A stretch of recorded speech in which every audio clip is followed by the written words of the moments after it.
ano bang, itong mga Coast Guard natin, kita naman natin from the oil spill na nangyari, talagang kulang na kulang. Sa mga southern seaboard natin, yung mga smuggling, talagang kulang. No? Kaya dapat ponduhan na talaga natin ang gusto ito. This is for our own, not only about China. Pangalawa, meron kami, ako'y DILG, meron kami PNP Maritime. Buong Pilipinas po iyan. Siguro dahil maano sa West Philippine Sea, dito na natin ibuhos ang resources. Kasi kasulida lang yan, napakamahal na yan No? Tingnan natin. No? At pangatlo, aside from this, yung sinasabi nating law of the sea, yung sea lanes na sinasabi ni Senator Tolentino at yung sinasabi ni Tito Soto, let's make sure that this will remain for the interest of our republic, of our people. Kaya nga, importante sa mga nakikinig ngayon, pakinggan nyo maigi ang plataforma ng Alyansa. Lahat po ito ay pro-Philippines. Tandaan nyo po yan, as long as we are here. Yun lang po. At hindi lang siguro yun, kung talagang ang mga mangingisda, hindi lang naman sa Pangasinan, sa Villasis, hanggang Sambales po ito Lahat ito. Kasi, siguro tignan natin how we could also help our fisher folks. Tulungan na rin natin sila. Through some other ways. Anyway, marami ka namang mga pondo dyan, to AX, to PAD, no? Kung AKAP, siguro unahin na po natin ang mga pamilya nila. Maraming salamat po. Thank you. Kung wala na pong karagdagang insights, we move on to the next reporter. Kindly state your name, media organization, and question. Yes, good afternoon, Catherine Varate from the Manila Times. So related din sa China issue, sinabi po kahapon ng National Security Council that there are indicators that China has been trying to interfere with the Philippine elections, and may mga Chinese state-sponsored activities daw po that tend to support senatorial candidates who are pro-China. And they're also working against those who are anti-China. So what's your thought on this, sir? Thank you po. Senator Tolentino. Inubo na tuloy ako dyan sa... Alam niyo po, kahapon nilabas ko yung mga dokumento para patunayan na yung sinabi mo ay hindi haka-haka. Para patunayan na hindi lang sa atin, dito sa bansa natin, kung hindi nagmumula sa China yung kumpas kung ano yung gagawin. Noong November 8, 2024, pinirmahan yung Maritime Zones Law. November 12, nagkaroon na ng order ang Chinese Embassy kung ano yung gagawin. Umula na po ng batikos. Umula na ng batikos sa akin. Siguro sa akin, 100,000 kagad yung negatives. Sa presidente at sa lahat. Bakit kayo nagpasa ng ganyang batas? Kalokohan yan. Hindi nyo ba naintindihan yan? Makakasira sa... May mga tao po nagpapanggap na tao na hindi tao. Nagpapanggap na estudyante, nagpapanggap na OFW, nagpapanggap na businessman, nagpapanggap na maestra.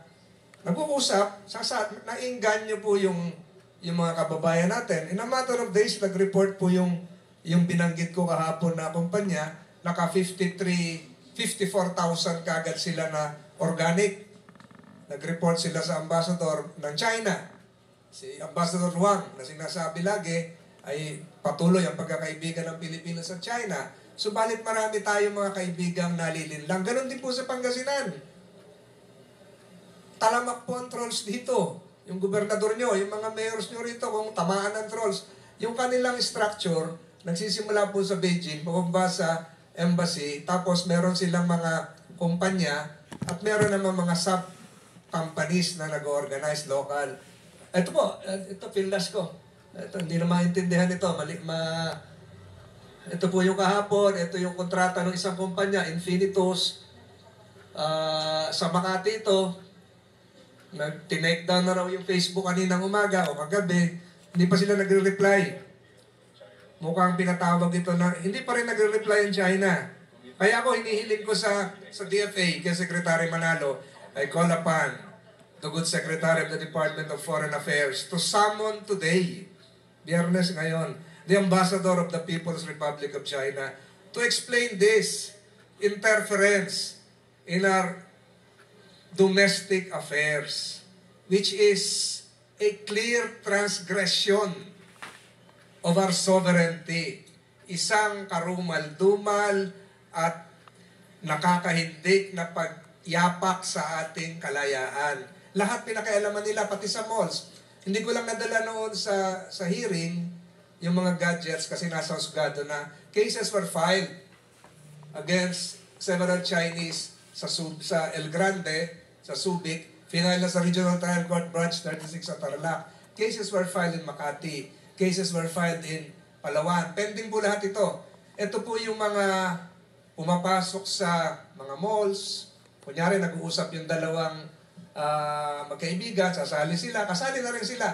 At ang iniimbestigahan ngayon ng NBI, kung paano sila linked doon sa mga online scams to finance their activities. Marami na-scam eh. Hindi lang fake news. So, ganong kalalim na yung ginawa nila. Department of Science and Technology, City, PhilHealth, nahack lahat nila. At marami pa hong iba na hindi ko babanggitin dahil nakakahiya na napasok yung mga ganong ahensya. Ang ibig ko pong sabihin, pinakialaman tayo ng China at papunta doon sa tanong mo, pati itong eleksyon na ito, pati itong 2025 elections, gusto nila, ang nakaupo ay pro-China senators na mayorya. Gusto nila ma-repeal yung Philippine Maritime Zones Law. Tingnan niyo po itong, can we have some of the, yung mga utos para kay Presidente. Meron ditong mga messages na, ito po, ayan, tone and voice. November 26, 2024. Binanata nila si BBM, binanggit pa yung tatay, the Marcoses are blah blah blah, Senator Bongbong Marcos, ito yan, like father, like, ito yung command. Ito yung amplify ng mga troll. Ginawa nga. Yung mga nakakita nito, maniniwala. Si Presidente, bababa talaga yung survey. Kahapon, ginamit na naman. Ginamit na naman kahapon. Binaba na ng 20 pesos yung bigas. May order na naman mga ganito. Banatan yung mga bigas na yan. So, ang dami na naman nagalit. So, pwede ba natin itaas? Ito yung talamak. At may pruweba ako na ginagawa ng Chinese Embassy. At merong 1 million kaagad yung views pagkatapos ng isang insidente na hindi ko na ikukwento. Alam niyo na yon kung saan nagkaroon tayo ng emotional reaction. Yun din. Yun din ang nangyari.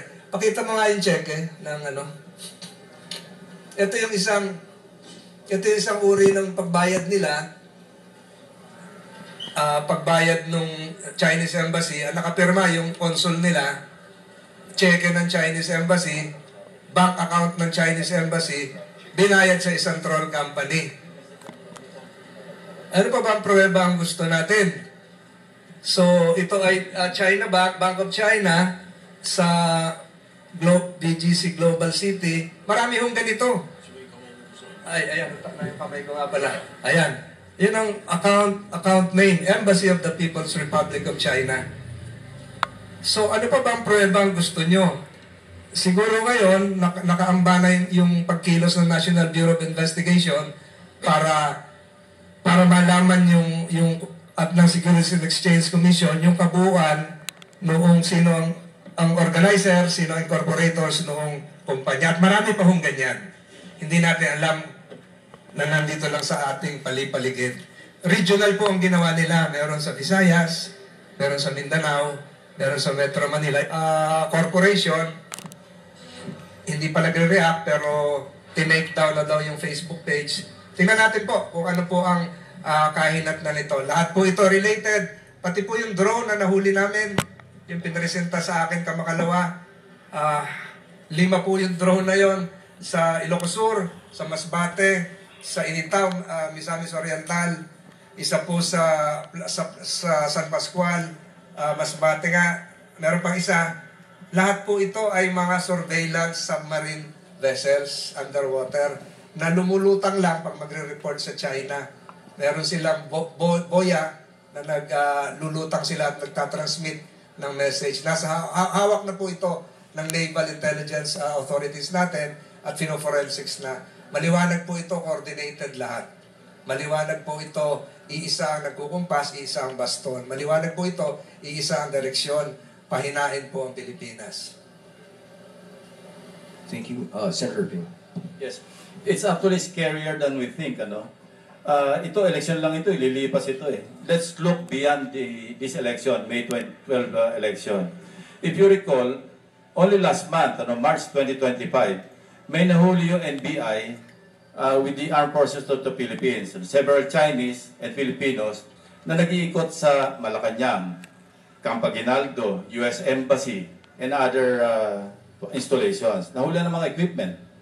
And then before that, meron ding nahuli yung CIDG, yung PNP, yung IMSI Catcher, International Module Subscriber Identity Catcher, meaning cell site simulator. Ito yung nakaka-intercept ng mga messages sa mobile phones and other technical equipment. Chinese din ang nahuli dito, inimbisigan ng NBI. So if you look beyond all this, medyo masyadong malalim, no? Remember, meron tayong mga EDCA sites, no? Particularly in Northern Luzon area. 4 yata yung naandyan, no? And ang mga sightings ng mga Chinese vessels, yung big vessels with escorts, mostly sa Northern Luzon. So what does that tell you? Ibig sabihin, kung merong impending invasion ng Taiwan, sino unang tatamaan? Siyempre yung mga EDCA sites, because these sites, apparently, ito yung staging area ng mga logistical equipment and other probably war material ng US in support of Taiwan. So, masyado pong malalim ito, and we would like to thank Senator Tolentino for the initiative na nag-conduct siya ng pagdinig. 2 hearings yung na-conduct niya. Ang dami niyang na-reveal. Ang daming revelations na hindi natin dapat i-take lightly. These are very, very serious matters. Sabi ko nga, yung election lilipas yan eh. But there's something deeper. Tsaka yung mga drones. Ito yung merong conductivity, temperature, depth. May mga sensor eh. And halos paligid ng Pilipinas kung saan na-recover ng mga fishermen. Ang another area ng concern is yung mga agencies na binanggit ni Senator Tol, Office of the President, ang nahack na data, alam nyo ilan ang total? More than 8 gigabytes.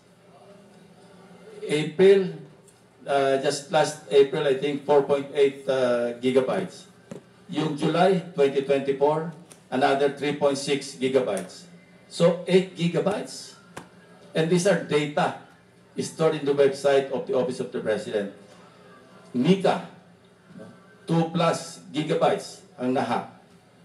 So, napaka-vulnerable, and I'd like to urge the intelligence community, the National Security Council, strengthen natin, kailangan yung firewall natin, medyo tingnan natin mabuti. And there are experts in the Philippines, hired by private sector, maybe we can tap the services of these people from the private sector na tumulong para makapag-put up ng stronger firewalls do sa ating mga agencies. Imagine NSC, NICA, DICT, DOST, nahahack.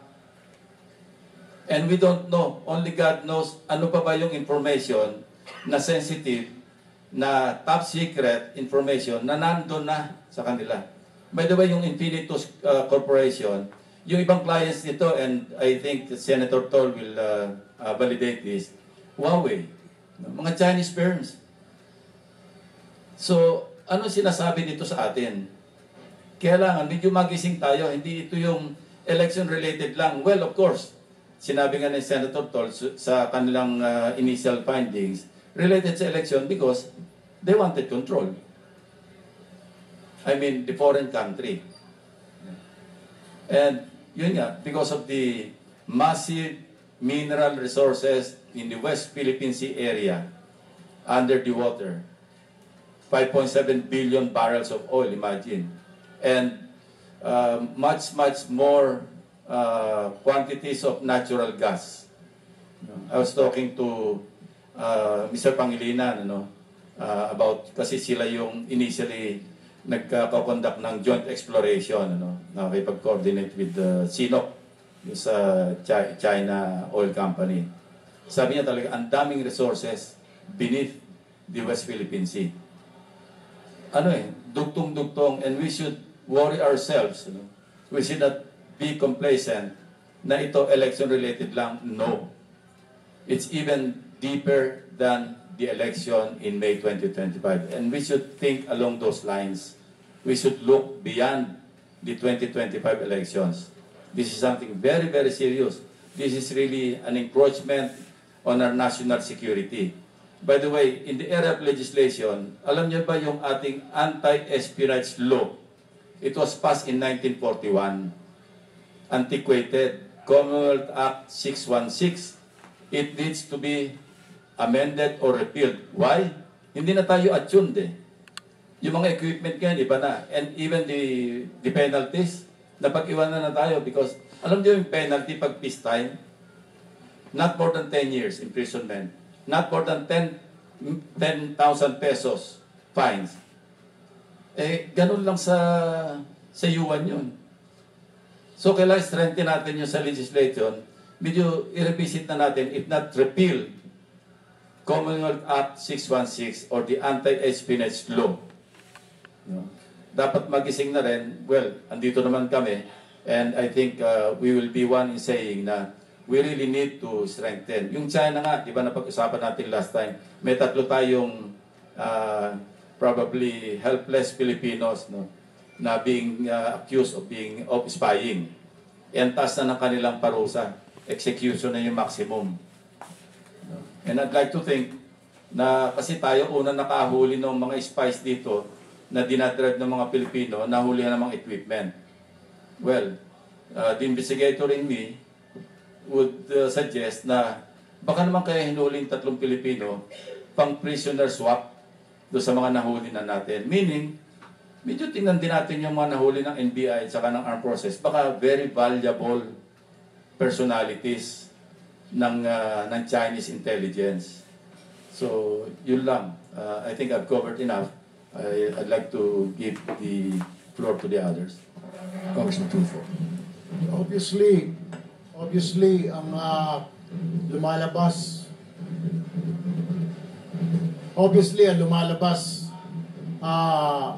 parang gusto ng China, Chinese-controlled Senate, Chinese-controlled House of Representatives. Kaya nasa kamay po ng tao, ng Pilipino, ng mga botante natin, sa inyo po. If you want a Chinese-controlled Senate, House of Representatives controlled by China, then alam niyo na ho kung what's gonna happen. Magiging sunod-sunuran po tayo. Kung anong ibubulong sa senators natin, anong ibubulong sa mga congressman natin, then it will happen. Last year pa, bago pa mag-eleksyon, napapansin ho natin, nagiging smoke screen po yung West Philippine Sea.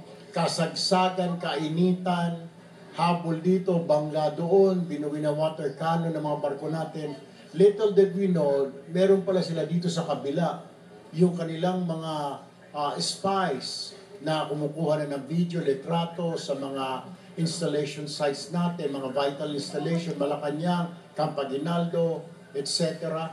Habang nakafocus ang authorities natin doon sa West Philippine Sea, meron pala silang ginagawa doon. It's part of course, ng kanilang campaign para nakafocus tayo sa West Philippine Sea, pero hindi napapansin. Lucky enough, lumutang itong espionage na ito. So talagang halatang